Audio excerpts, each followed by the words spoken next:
Just when we thought all hope was gone, Halloween Horror Nights 2020 is happening in a way.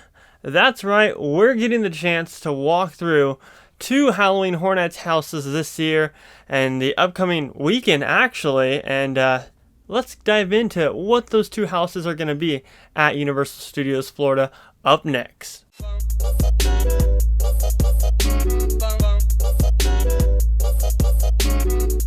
What's going on, everybody, and welcome back to SoCal Exploring. My name is Scott and you're watching your stop for all things theme park and attraction related. If you guys are new here, make sure you subscribe with those bell notifications on. Check us out on social media at SoCal Exploring on Twitter and at SoCal Exploring on Instagram. We have a merchandise shop, TeePublic link down below in the description, where we have all different types of merchandise, from our logo to the Horror Nights Unscripted logo, the brand new logo that I just made for Horror Nights Unscripted, to other merchandise designs on there. You can get it in a t-shirt, sticker, magnet, whatever you want. If you want to purchase some merchandise to represent our YouTube channel /podcast/ whatever else is on there, make sure to click the TeePublic link down below in the description. But yes, Halloween Horror Nights 2020 is not dead. And what do I mean by that? Well, the rumors had been floating around that Universal Orlando Resort would be opening 2 houses for daytime operations from now until November to kind of give HHN fans a little bit something. It'd be very, very limited operations, and that was a rumor floating around the community. However, as we know, especially with this year, they were just rumors, so I was choosing not to believe them until we got an official announcement from Universal themselves. But today, Universal Orlando Resort has announced that Universal Monsters The Bride of Frankenstein Lives and Revenge of the Tooth Fairy will officially be opening up beginning this Friday, September 18th, for daytime operation walkthroughs. So we're gonna get a chance to experience a Universal Monsters house and a Tooth Fairy themed house, and we have small details on them and details on how to get your reservation spot and the dates and all that other stuff. Now, they haven't sent out an official press release quite yet because I feel like marketing's been kind of all over the place with Universal right now, so nobody has like the full details. It's just what they put on their website. So we're gonna go off those details, and then as more details come out, then obviously we'll share them on our social media pages, so make sure that you're keeping up to date with our social media pages. Now let's get into the dates. Now, Friday, September 18th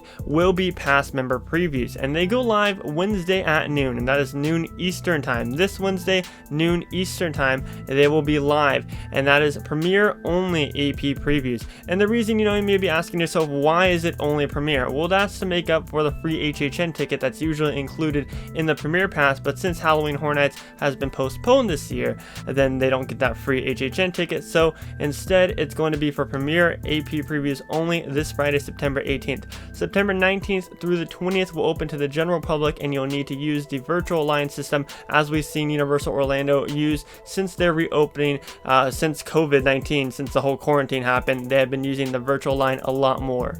And right now, those are the only posted dates for these houses. However, with the majority of the scare actors scheduled through November, they're most likely going to extend the dates all the way until November, and that was the original rumor going around. But like I said, marketing's kind of all over the place right now, so I feel like once they do the tests or do one of the tests on AP preview, then they'll announce the rest of the dates. So assuming that it goes until November every single day, I actually was able to get myself tickets into Universal Orlando Resort.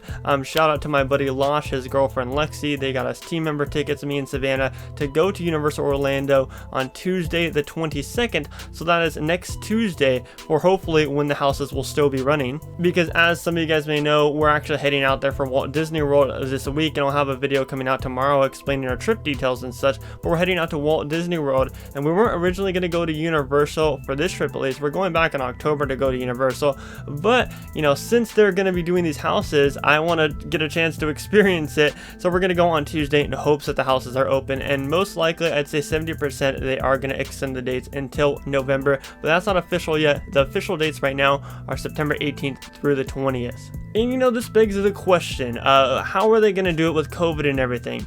Well, I'm hearing right now, and this is just from rumors and everything, that there's certain cast for houses, so meaning there's not going to be a lot of characters in there most likely. The way that I see this happening is the houses will most likely be like how the Walking Dead attraction is over here in Hollywood, where it only has minimal characters in there, probably around, 6 to 10, maybe 12, but I don't see there being more than 10 realistically speaking. So that begs the question, will there be jump scares? Will there be as many jump scares? Probably not, but honestly, nonetheless, I'm still excited that we at least get to walk through some type of HHN experience. But I know you guys have been waiting for it, waiting for the small little details that they gave us on these two houses. So let's first talk about Universal Monsters. Universal Monsters: The Bride of Frankenstein Lives.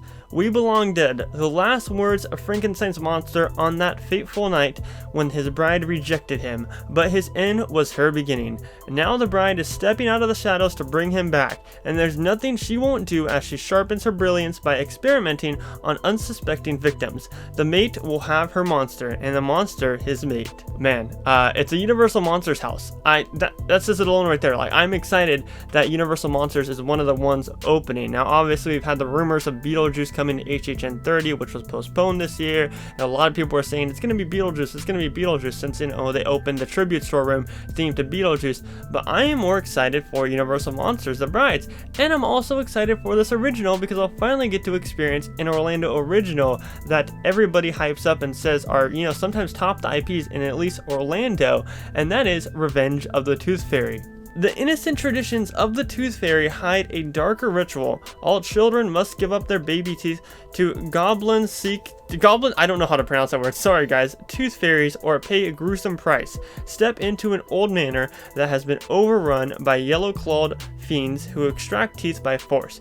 It's an eye for an eye, a tooth for a tooth. The virtual line experience is available for the haunted houses when you're on property. Use the official Universal Orlando Resort app to select a return time for your group. Man, I don't know which one I'm more excited for. I think personally, I'm gonna say Universal Monsters, because Universal Monsters, where it's going to be located for this event, is where Ghostbusters was located last year and Stranger Things 1 was located last year in a soundstage. So I'm super excited for that. I'm excited for both of them, but I think I'm slightly more excited for Universal Monsters, also considering the fact that I've already experienced the Tooth Fairy maze at Knott's Scary Farm. So I don't know, I'm curious to see Universal Orlando's spin on the Tooth Fairy story, making it like all demonic and such. And if you guys are curious on how the virtual line works, then once you get to the park, you open up the app, and then it'll address you. It's kind of like a fast pass. They'll tell you to join a certain group, and you put how many are in your party, and you join, and they give you a return time for when to come back. And this is to help out with social distancing and everything, and it'll also help out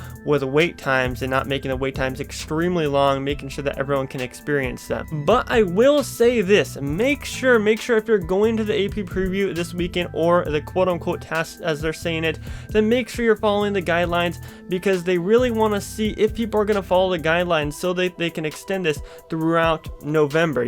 They want to run this test to make sure that everybody can follow the rules. So please make sure that you guys are following the rules and, preventing the spread of COVID-19, but also making it to where we can get this event for like a month and a half or so down the way. That would be great. Oh, and also it's free with the park admission, so you need a park admission to get into the actual park, but it is free once you get in there. It's a part of the normal daytime operations. I think it's only running on AP preview day from 1 p.m. to 5 p.m. I don't know if it's the same for Saturday and Sunday, but I double check on the Universal Orlando website. And also, they're doing something that Islands of Adventure has never done. They're actually letting guests dress up in costume and do a free trick-or-treating event at Islands of Adventure, but we'll make that a separate video to talk about once we have all the details for that trick-or-treating thing, because there's not a lot that have been put out on the website quite yet. But I want to know what you guys are most excited for out of the two houses.